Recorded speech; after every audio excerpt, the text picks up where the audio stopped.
The lavatories were horrible. Urinated all over the floor and nobody seemed to care. The seat is really very nice, very modern, a big revolution for the airline. I love actually that I got this beautiful porcelain house. Really no taste. Not nice sauce, very smeary. In a restaurant they would throw this away, and here they just serve it. Low cost level actually, low cost airline level. That's what they have here in the galley. It's just too basic. Wow. KLM has arrived in the modern age, and now they finally have great modern seats on the large Boeing 777 fleet. But is that all, or has even more changed? What does a business class flight with a modern KLM on long-haul routes look like? We are flying with the new, oldest airline in the world. Everything is new on KLM, that's at least the first sight impression. Welcome to this flight report on the Boeing 777 of KLM in the very new business class. That's the venture seat of JAMCO. Everything seems very luxurious and wide. There's inductive cell phone charging. There's a little closet here with a mirror.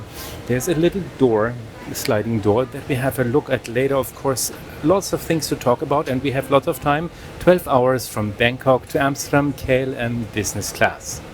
Goedemiddag dames en heren, mijn naam is Monsoon, ik ben de vers op deze vlucht. Welkom aan boord, we zijn gereed voor de vlucht naar Amsterdam. This is an almost full flight, and upon boarding I got greeted with a welcome drink. That was a selection of champagne, water or orange juice. Then there was already this little amenity kit on the seat, a little fabric pouch, cute, with products of rituals. Of course we're gonna have a look at that later. Then there's the wine list and the menu already at the seat. Then there's this little closet here with a bottle of water in there.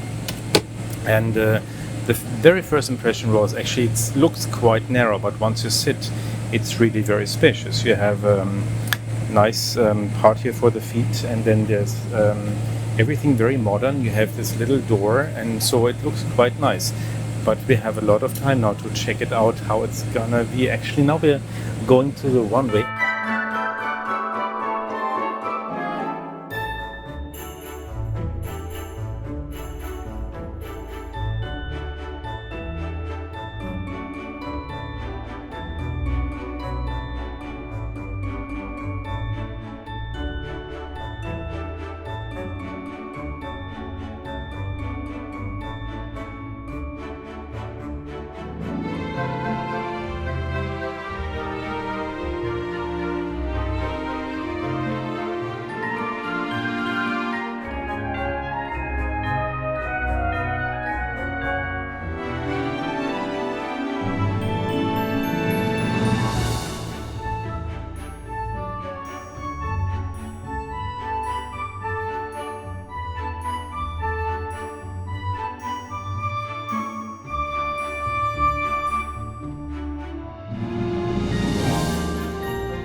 KLM's baggage regulations in business class are generous. You can check in 2 bags of 32 kilograms each, plus 2 pieces of hand luggage with a total of 18 kilograms and the famous personal item.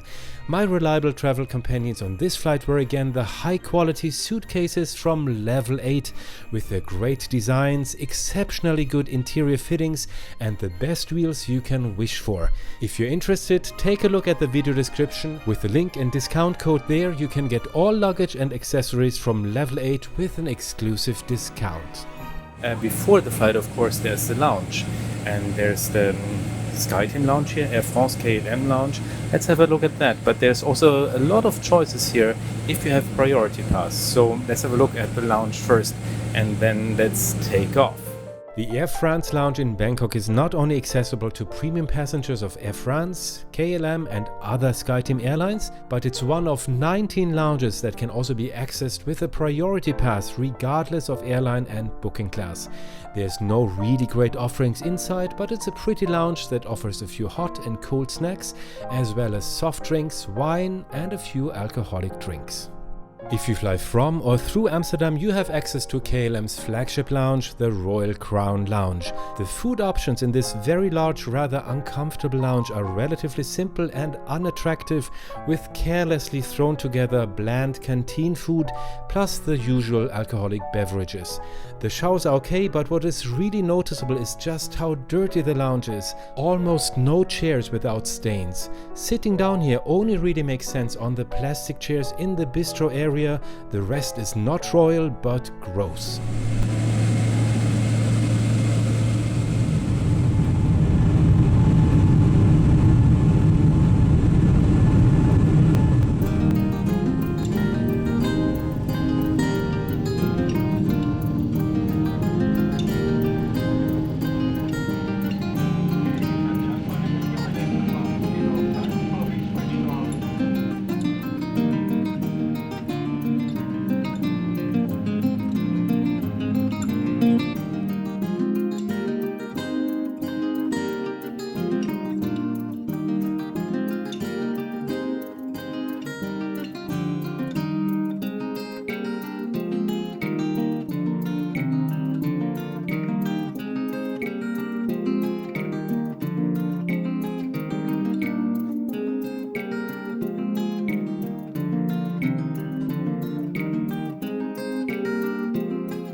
Have you watched my flight report about Lufthansa's Allegris Business Class?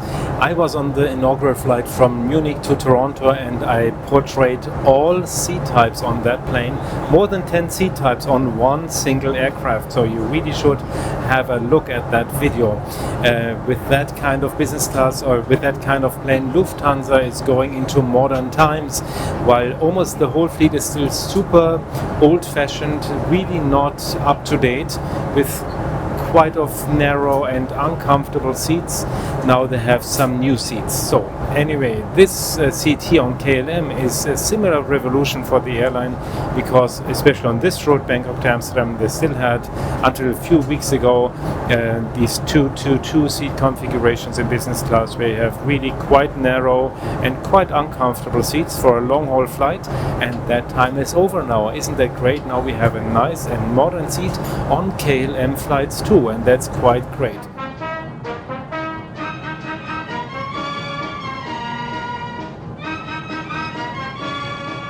So just put on the seatbelt, because they said there's going to be some turbulences soon, so that's great.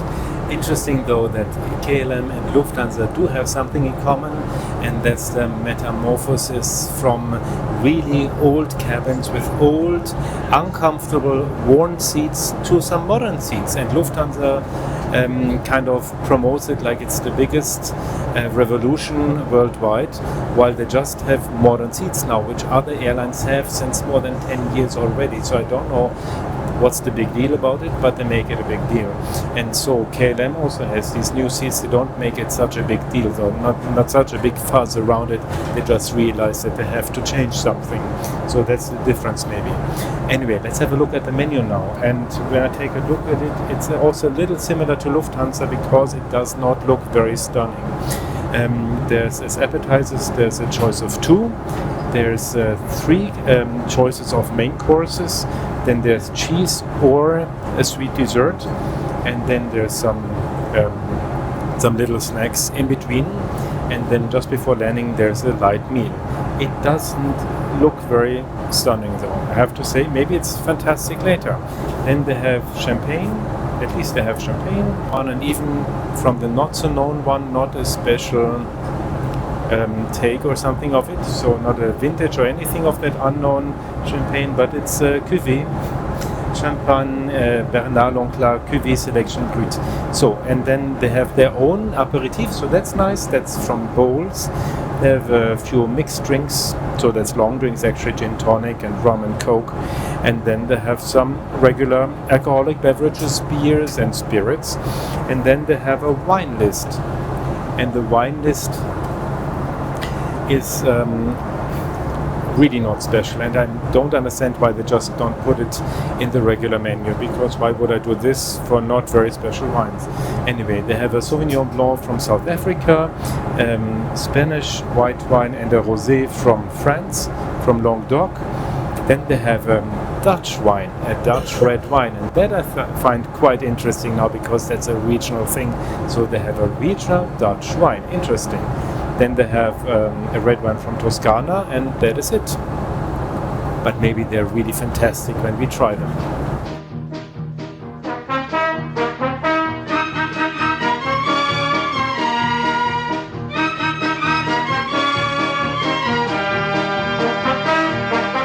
We're flying here through thick white clouds, and right now we are in monsoon season in Southeast Asia and also South Asia, so I think it's gonna stay like that for quite some time, and maybe some turbulences, we'll see. I like turbulences as long as they're not dangerous, of course, that's logical. Before the meal service starts, we got some champagne. In my case, I got some champagne, and this is really very nice crystal glasses. So this is really nice, and they have here a very good stand for the glass, so it cannot fall when there's turbulences. And there's a little bowl here with nuts. There's walnuts and almonds and cashew nuts. They're not warm, but they're tasty. But before lunch and the toilet check, here's the amenity kit. The KLM Business Class amenity kit in cooperation with Rituals is a pretty blue and white fabric bag, and it contains socks, a sleeping mask, pen, lip cream and facial moisturizer by Rituals, earplugs and a toothbrush. There's no slippers.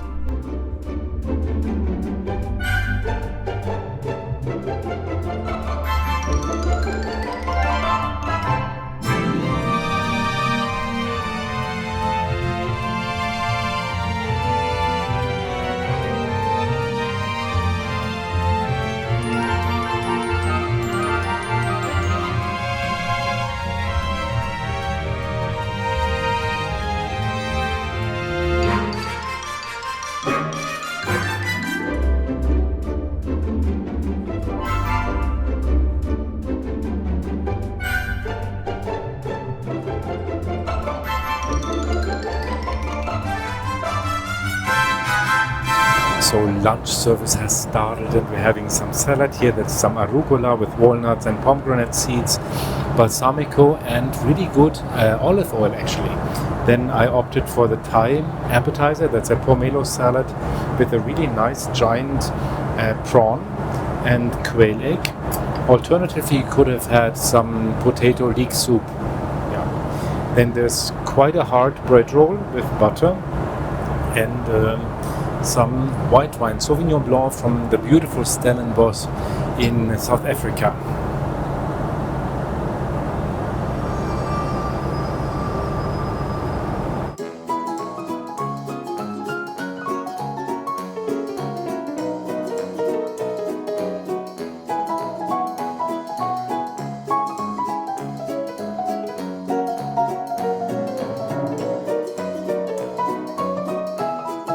As a main course, there were three options. One is vegetarian lasagna. Then there's beef balls in mushroom sauce, so that is really basic. Of course, I would not take that in business class, come on.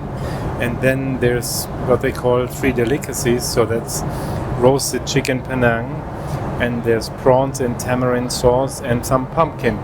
Steamed pumpkin with steamed jasmine rice, so that's the Thai Asian option. Of course I took that, that's logical when you have this as a selection. And then with it I got some Spanish white wine. That's Bodegas Piqueras Verdejo Barrica Almanza Gran Marius from 2022.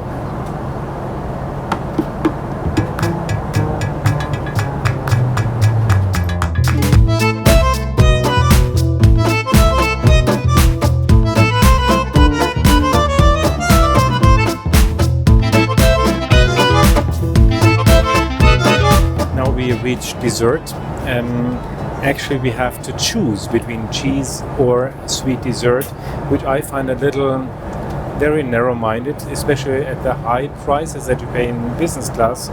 But anyway, here you have to decide between cheese or sweet dessert. So of course I decided for cheese because the Netherlands are a cheese country. So we got some blue cheese and some Gruyere and some Camembert and some red grapes, and I find quite nice. Here they have some chocolate in the form of old Dutch houses, so that's quite cute. And then with it I'm having some red wine. That's the Dutch red wine. It's not really Dutch because when you just read the description, you know, actually the grapes come from Corbière and from Tuscany, and they're just put in the barrel in the Netherlands. So, and it's also quite, let's say, thin, but it tastes quite nice. I would say it tastes like a nice red house wine that has nothing to do in business class.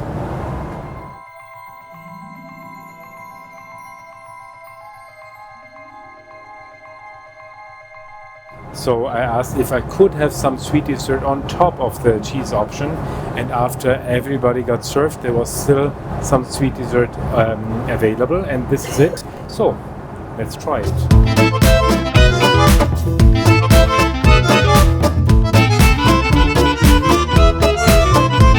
As expected, the cheese was really good, and the desserts were also good. They were good. And here's some port wine now. That's a Taylor's late bottle vintage port from 2018. I would say that's just a normal, nice port wine.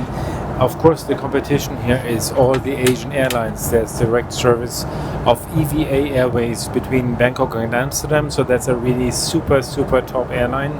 Then there's all the other Asian airlines that have connected or connecting flights to Amsterdam. The Singapore Airlines, Cathay Pacific, and of course there's Thai Airways.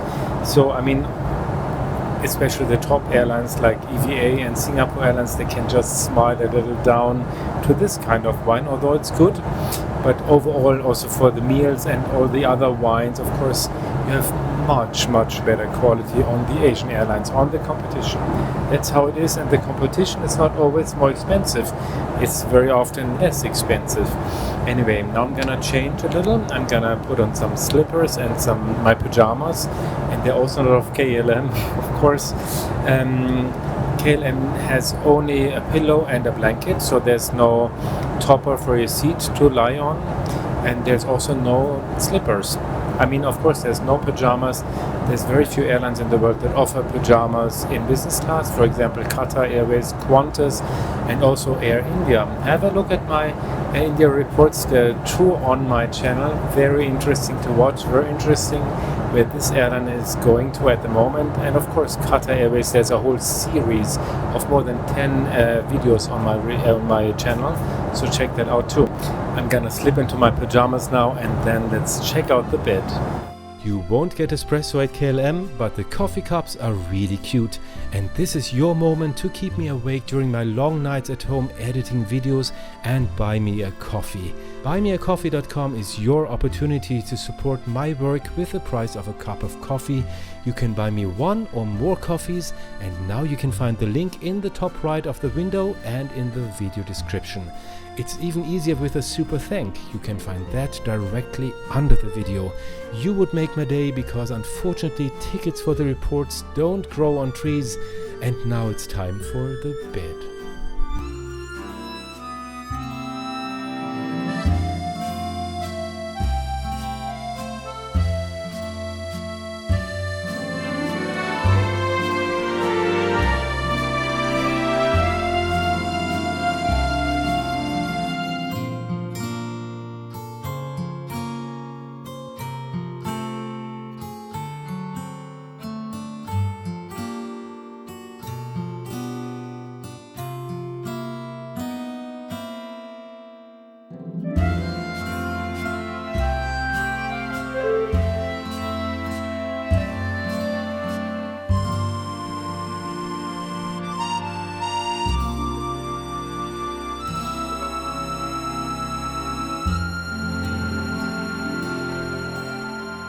So after about 5 or 6 hours in the dark cabin, I'm back, and I watched some TV, I watched a movie, I watched 2 documentaries, and that was it actually. When we talk about movies and TV shows, let's talk about entertainment. I was really very surprised at how small the selection is here when it comes to entertainment. There's a very limited choice of movies and TV series, extremely limited. I thought I would have seen already the worst in Europe, and this is really worse. There's really less. So I don't know what the frequent flyers do on KLM. I mean, after a couple long-haul flights, they've seen it all. So, I don't know, they look out the window, which they cannot, because on a long-haul flight they close the windows, so that's really not fantastic. And when it comes to the in the entertainment, at least the flight show is nice. We have a nice big monitor screen and a really nice flight show. Now, when we talk about the seat, it's really nice, very nice seat. You see also this padding of the seat is really nice, light blue, KLM blue padding. It's plastic, but okay. And it's very long. The seat is super long. If I would like to take another comparison with Lufthansa would sell this as an extra long seat, I'm very sure, and take some extra money for that, of course. But also KLM takes quite a lot of money when it comes to the seat reservation. If you want to reserve your seat before check-in, you pay between 90 and 150 euros for your seat reservation in business class after already paying a very high price for the seat. So that's really quite insane. That's where the airlines are going at the moment in Europe. That's really not nice. Other than that, it's very comfortable for the feet. There's a lot of legroom also upwards, which I find very important. If you like to sleep on the left side, then the left side window seats are the better ones. If you want to sleep on your right hand side, then the right window sides are the better seats, because there's a little more space to that respective side. Now, unfortunately, the staff was not very present during these 6 hours since the last service. There was 2 short snack services, but other than that, they really did not show up, and that was really very sad. If I want to drink something, I have to go to the galley, and then there's really a very, very poor selection of very low quality snacks and extremely bad selection of drinks. There's orange juice, there's not even real apple juice but apple nectar, so they cannot even spend the extra cents to have proper juice, apple juice, here on board the plane. That's very embarrassing, I find, and upsetting, to be honest. And then I asked for gin and tonic, and that was really the worst gin and tonic in my life. That was just not drinkable. Way too much alcohol, and really bad alcohol also. And you know, the competition does cocktails. They have up to 10, 12 cocktails that they really mix on the plane, and here you have nothing of that. You have very poor tasting wines, you have really basic champagne, and all that in business class. That's what I always talk about. It's business class prices, and they're not low, and you don't get what you pay for, except for the seat now. But just a couple of weeks ago, they didn't even have the seat. They had really nothing, and I don't know what I'm paying this price for, unless for this beautiful seat right now. That was a lot of really nagging and bad talk. I'm very sorry, but this is just what I experience here.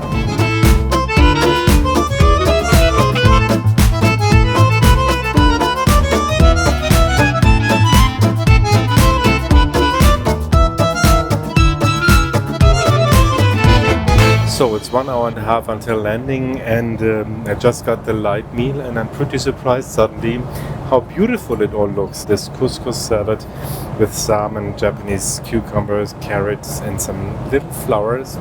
So that's cute, and some kind of goulash beef stew with either polenta or really dried out mashed potatoes, and a red fruit tartlet. So that's very cute too, with a little bit of gold leaves. So everything seemed so nice, and now I just ordered some champagne because I didn't know what to drink actually. For sure nothing from the wine list anymore, and I had just a lot of sparkling water already, and I didn't want to have some Coke, so I asked for champagne. Now it's already not a great champagne, and now it doesn't even have the bubbles anymore, and I just wonder why. It's chilled, but no bubbles. So what's the deal? I'm wondering, or they just have the almost empty bottle and put it all together. I'm sorry, I say bad things now. Of course, it's not like that, I'm sure. But you cannot sell this anymore. In a restaurant, they would throw this away, and here they just serve it. So, I mean, the ticket is just $3,000-4,000. So whatever, right?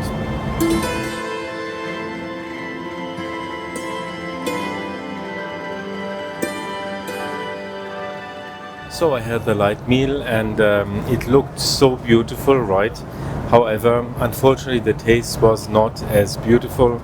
The couscous looked so beautiful, but it had actually more or less no taste because there was no dressing, nothing, really no taste. And then the beef stew was not goulash, it was real beef stew, but in a very Dutch way, but not the best Dutch way, rather the very basic way, and that is lots of starch in a not nice sauce because it's just too much starch and just very smeary. So, and with that a half-dried potato puree, so that's also not nice, half-dried mashed potatoes. And then the dessert was nice, a little cake with fruits, so that was good. They had a good baker in Bangkok or in Amsterdam, so that was nice. But actually I like to say good things on my flight reports, and a good thing we have here. Every customer in business class on long haul of KLM gets one of these houses. Every year they bring a new house, and this is the oldest continuously working airline in the world, and this is number 77 I see now, so very, very cute. It's filled with gin, by the way. That's a really nice idea. And now the houses have become a collector's item. KLM was founded in 1919 and it's the oldest airline in the world at over 100 years old. What a history. By the way, this flight is part of a round-the-world trip by accident, and it all began with Lufthansa Allegris from Munich to Toronto. At the same time, however, I had to visit my only remaining relatives in Thailand, so I went directly from North America to Japan with ANA The Room.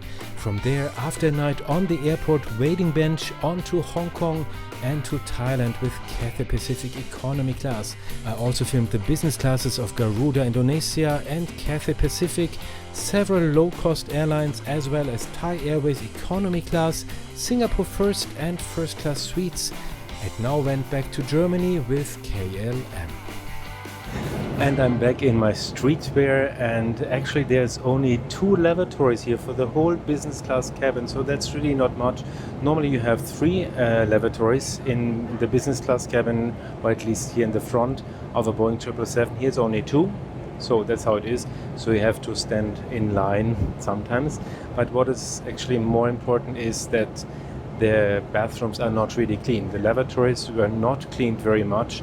Now I was just standing in lots and lots of urine of other fellow passengers who seem to have problems with just matching the toilet while they pee standing.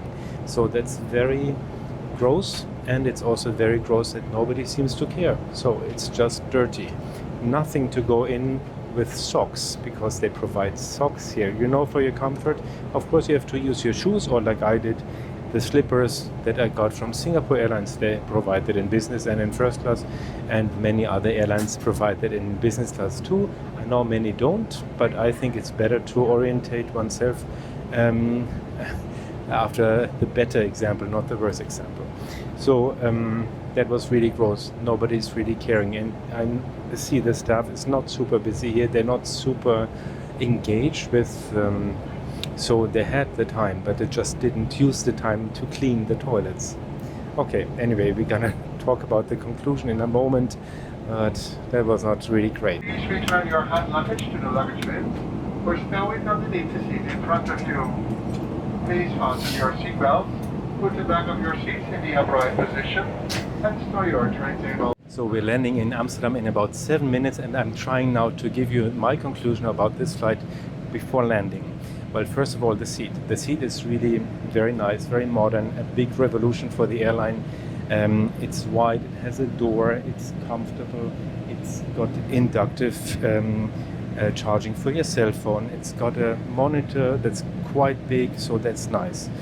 Then when it comes to the entertainment, talking about the monitor, it's already not so great because there's not much choice. There's a very limited selection of movies and TV shows, so after a few long-haul flights you're through with everything. I don't know what the frequent flyers do here on KLM. They bring a book, I guess. Then when it comes to the catering, that was also not as great as I hoped for. It was either nice looking and then no taste, or the other way around, not great looking, then at least tasting okay.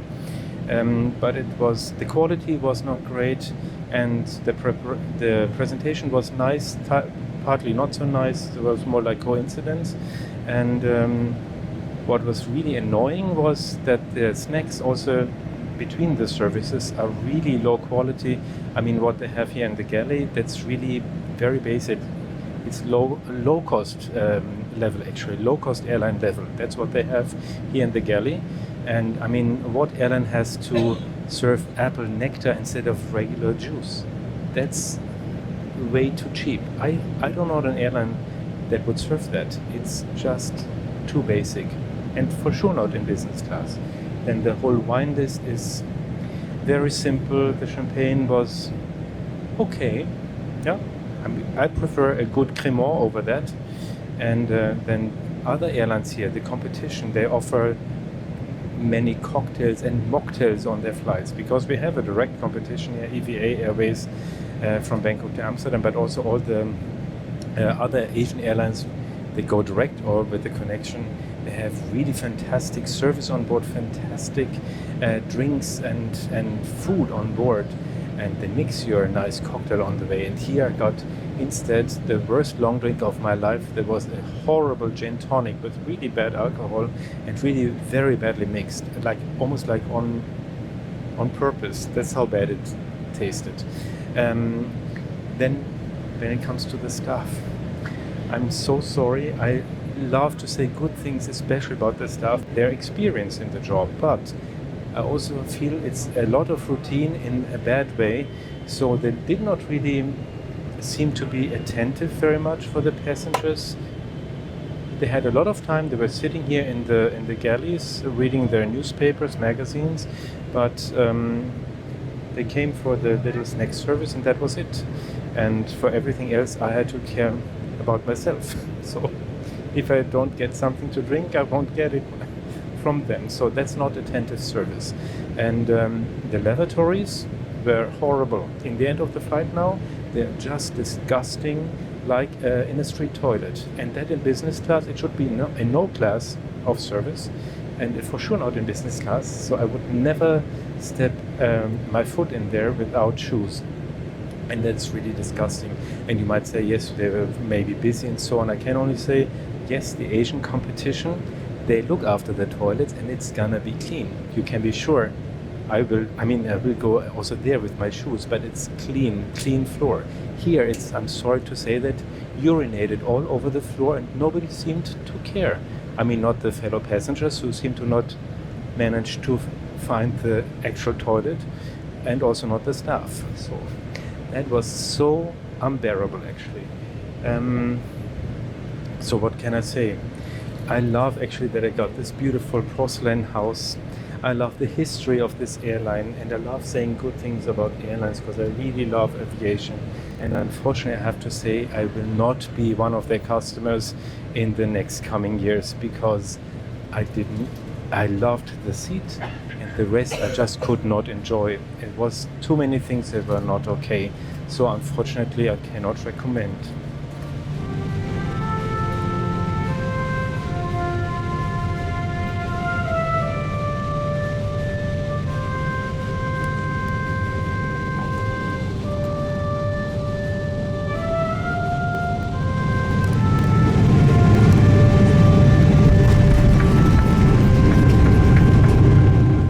Here we've landed in Amsterdam. What an interesting flight. I hope you really liked this flight report. I hope it helped you in your travel decisions. If yes, give me a thumbs up. Subscribe to the channel. There's way over 100 airline reports waiting for you, hotels reports, and also destination reports. And a really interesting one is this one over here. Have a look and see you there at TravelSingFly.